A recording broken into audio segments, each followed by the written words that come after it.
I overheard her say, "He'll confess tonight. I'll reject him in front of everyone and make him pay for dinner." I still showed up at the romantic restaurant. While she smugly waited, I handed her a small note instead. That night, her best friend kept calling me.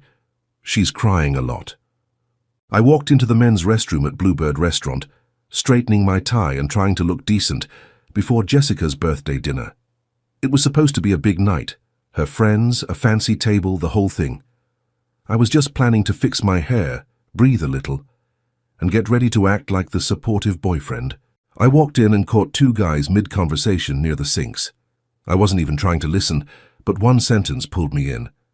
Their voices were loud, like they weren't even trying to keep it down. Guy number one chuckled and said, "Bro, Kevin's paying for Jessica's 8-person table tonight, wild, right? Dude basically prints money." Guy number two added, laughing harder, "Prints money, please. My girlfriend said Jessica was planning something big tonight, something about letting some guy confess and embarrassing him afterward, and that he'd be paying for everything. At least that's what my girlfriend heard from Jessica's friends." I wasn't even angry, just suddenly very awake to what was going on. I looked at myself in the mirror, suit, shoes, gift bag, basically the idiot walking straight into a setup. That was supposed to be me tonight. Right, I hit record without even looking, just slid the phone deeper into my pocket. My heartbeat slowed down, not up. Everything clicked. If they wanted a scene, sure, just not the one they expected. I straightened my tie again, opened the door, and walked out with a brand new plan. That's when I decided the night wasn't going to go the way she planned. Before all of this blew up, I honestly thought Jessica and I were doing fine. I'm 32, I work as an editor, and I built my career from scratch. Nothing glamorous, nothing flashy, just steady work, and the kind of income that lets me be comfortable. I'm not the type who throws money around to impress people, but when I care about someone, I don't really think twice about treating them well. So yeah, I paid for nice dinners, bought her small gifts here and there, covered things when we went out with her friends. To me, that was just how you show affection. It wasn't some sugar daddy nonsense in my head. Jessica, on the other hand, came from a different world, at least the version of the world she wanted to live in. She's 25, works an office job that's normal like anyone else's, but her lifestyle was basically built around looking like she belonged to the rich kid circle. Designer bags on credit, cocktails at rooftop bars every weekend, brunch spots where the food wasn't even good, but the interior was photogenic. She wasn't rich, but she played the role like it was her full-time job. And her friends. Same vibe. They talked about brands more than actual life. If one girl got a new watch, the others had to level up with a bigger one. If someone's boyfriend booked a fancy resort for a birthday, suddenly every boyfriend in the circle was expected to do the same. It was basically a competition disguised as friendship. Looking back, I can see the signs so clearly it makes me feel stupid. Jessica would casually brag to me about what her friends' boyfriends were buying for them, dropping random comments like, "Anna just got a new necklace from her guy. It's not that expensive, but it's sweet, you know?" Some men really know how to make a girl feel special. It wasn't subtle, I should have caught it. But when you like someone, you tend to give them the benefit of the doubt, even when the doubt is waving pretty obvious red flags I should have paid attention to. There were other things too. Whenever we hung out with her group, she always picked the most expensive restaurant possible. Not because she liked the food. Half the time she barely ate. It was more about the scene. She liked walking in with me like I was some unlimited credit card. And I played along because I thought, okay, maybe she's just proud to show me off. Now I realized she was showing off the benefits of having me around, not me as a person. I remembered one time her phone lit up with a message from her friend. "He's nice. Just be cute and he'll say yes." At the time I told myself it was a joke. Couples tease each other all the time, right? I didn't want to turn it into a fight. I shrugged it off like an idiot. But the truth is, Jessica never really saw me as a partner. She saw me as a resource, a convenient upgrade from the guys she used to date, guys who couldn't afford the lifestyle she wanted but still pretended they could. Meanwhile, I kept thinking we were building something real. I kept telling myself she just liked nice things. I didn't realize she liked the power of having someone pay for them even more. All of this makes a lot more sense now, especially after what I heard in that restroom. All the little things I'd ignored suddenly made sense at once. Honestly, I should have connected the dots a long time ago. The dining room at Bluebird was already loud when I walked in, but our table stood out immediately. 8 people, all dressed like they were there to be seen, not to eat. Jessica sat in the middle like she owned the place. Her friends flanked her on both sides, whispering and giggling while throwing glances at me, half impressed, half mocking. I'd seen that look before. It's the look people give when they want something from you, but pretend they don't. I pulled out the chair next to Jessica and sat down. She smiled at me, all sweet, but now I could see it wasn't just a nice smile. She was working an angle. I saw it differently now, after what I'd heard in the restroom. It was weird sitting there, knowing exactly what the plan was and pretending I didn't. The waiter handed out menus, and it didn't take long for the show to start. Lisa, her self-appointed best friend, held up the drink list like it was a prize catalogue. "Oh wow, Dom Perignon," she said way too loud. "Kevin, we should get 2 bottles. It's Jess's birthday, right?" She wasn't asking, she was daring me. Jessica placed a hand on my arm, smiling like she was doing me a favor. "Babe, let my friends enjoy themselves. You don't mind, right?" It wasn't a question either. It was pressure disguised as politeness. And I knew exactly what they expected. Me nodding, pulling out my card, playing the wallet on command. So I gave them the nod, calm, polite. "Of course, order whatever you like." Their faces lit up fast. Exactly what they were waiting for. They started throwing out dish names like they were doing a speed run of the most overpriced items on the menu. I didn't react, I didn't even blink, I just watched. Jessica leaned back in her chair, satisfied. She loved moments like this, being the center of attention, being fawned over, being able to say my boyfriend's paying without even saying it out loud. Her friends kept nudging each other, exchanging those "see, told you" looks. The whole table acted like they knew a joke I didn't know. Except I knew it now, and I let them keep going. The food came, the drinks flowed, and their voices got louder with every minute. The staff gave them the usual "please keep it down" look, but of course they ignored it. They gossiped about other people, bragged about things they didn't earn, and made snide jokes about men who simped too hard. I listened quietly, letting it all pile up in my head like evidence.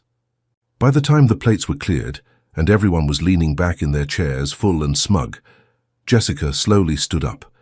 She tapped her glass to get everyone's attention. "Everyone," she said, with that fake polite smile she used when she wanted attention. "I want to thank Kevin. He's been very special to me." Her tone made me want to laugh. She dragged out the word "special" like she was about to make a point at my expense. She even gave me that look people use when they think they're smarter than you. Then she tilted her head slightly, giving me the cue. "Kevin, do you have anything you want to say?" If I hadn't heard her plan, maybe I would have stood up right then, confessed something heartfelt and walked right into the trap. But instead, I pushed my chair back slowly and stood up. Just enough to make everyone look at me. Earlier, before I sat down, I quietly asked the waiter to split the bill 8 ways at the end. So when dinner was done, he walked over and set the separate checks down without a word. I gave him a small nod. He just put the stack in the middle and said, "Here are the separate checks." The second the checks hit the table, someone immediately yelled, "You're kidding, right?" Another guy cursed. It turned chaotic fast. One of the guys at the other end actually laughed because he thought it was some kind of joke. I cleared my throat, keeping my voice steady. "Just to be clear," I said, "I'm paying for me and Jessica, the rest all yours." Jessica's face went through about 5 shades of panic. Red, pink, pale, even paler, then something close to grey. "Kevin, what are you doing?" she whispered, voice cracking. But she wasn't confused. She knew exactly what was happening, she just didn't expect it. Lisa slammed her hand on the table. "This is messed up. Jess told us." Jessica shot her a warning glare so fast it could have snapped her neck. I picked up my coat. "I already covered my part," I said calmly, "and Jessica's. The rest is up to you." The reactions were instant. One guy shook his head in disbelief. A girl muttered, "Are you kidding?" My cocktail alone was $40. Lisa looked like she was about to argue with the waiter next. And Jessica. Jessica looked like she'd just realized this was going to follow her for a long time. I placed a tip on the tray and nodded politely.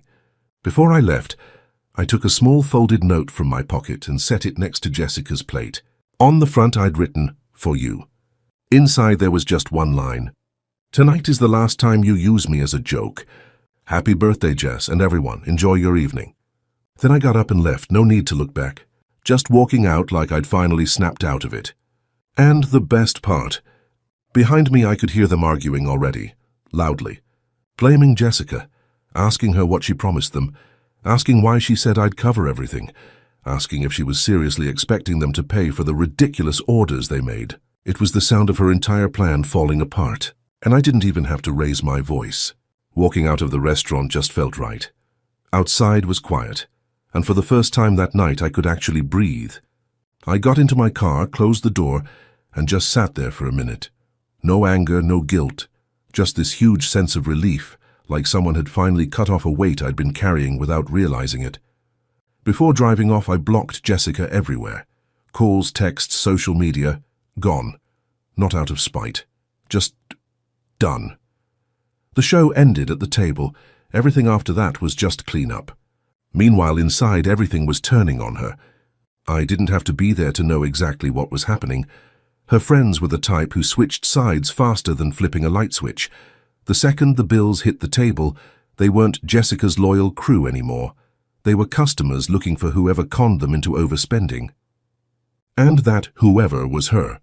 I could imagine it perfectly. Voices rising, chairs scraping the floor, Jessica trying to explain while they reminded her she was the one who promised, "Kevin will take care of it." They weren't wrong.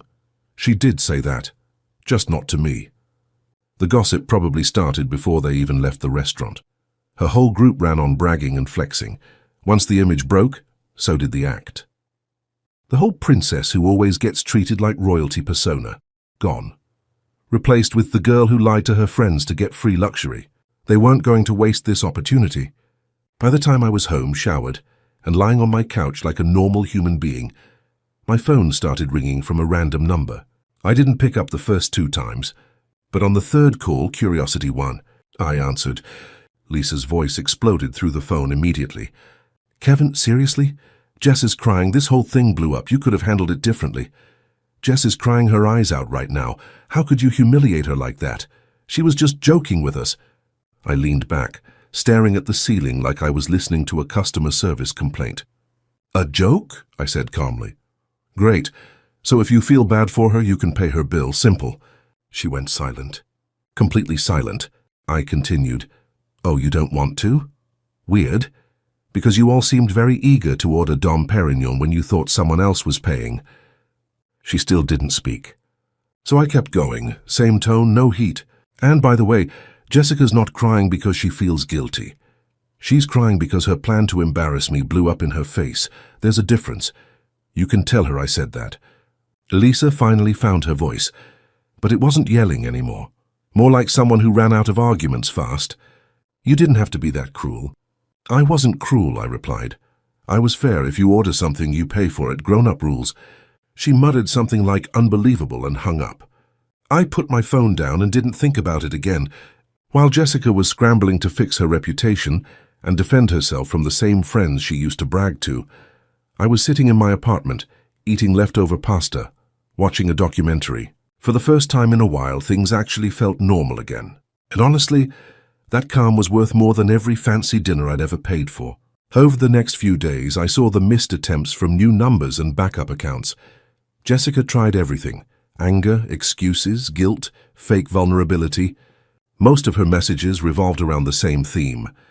It was just a joke between friends. I didn't mean to hurt you. I really do love you. You misunderstood everything. If I hadn't heard the restroom conversation myself, maybe I would have doubted my own judgment. But once you hear someone casually planning to use you as entertainment, there's no misunderstanding left to discuss. I didn't respond to any of it. Eventually, I picked out the short audio clip I had recorded, the part where those guys in the restroom repeated her plan to embarrass me, and sent it to her. Just the truth. After that, she stopped calling, not because she understood, more because there was nothing left for her to spin. Facts don't negotiate.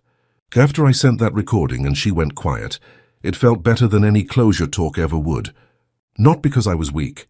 I just kept giving her benefit of the doubt when I shouldn't have. At minimum, a relationship needs respect, and generosity only means something when it's voluntary, not demanded. Once I understood that, the whole past year made sense. A few weeks later, I attended a professional workshop. Nothing special, just industry stuff. During a break, I ended up talking to a woman named Claire, an architect. Smart, calm, confident, no flashy attitude. We talked about work, travel, books, normal topics that didn't involve bragging or social ladder climbing. When the event ended, she asked, "Want to grab a coffee before we head out?" I actually laughed a little. Not because it was funny, but because it felt so normal. "I'd like that," I said. At the cafe, when the bill came, she didn't even look at me. Just grabbed it and said, "Want a split?" Like it was the most normal thing in the world. And just like that, I realized how different things could be when both people came in as equals instead of one pulling strings. We walked out of the cafe talking easily, not trying to impress each other, not keeping score. Just two normal people being decent to each other. Honestly, that was all I needed.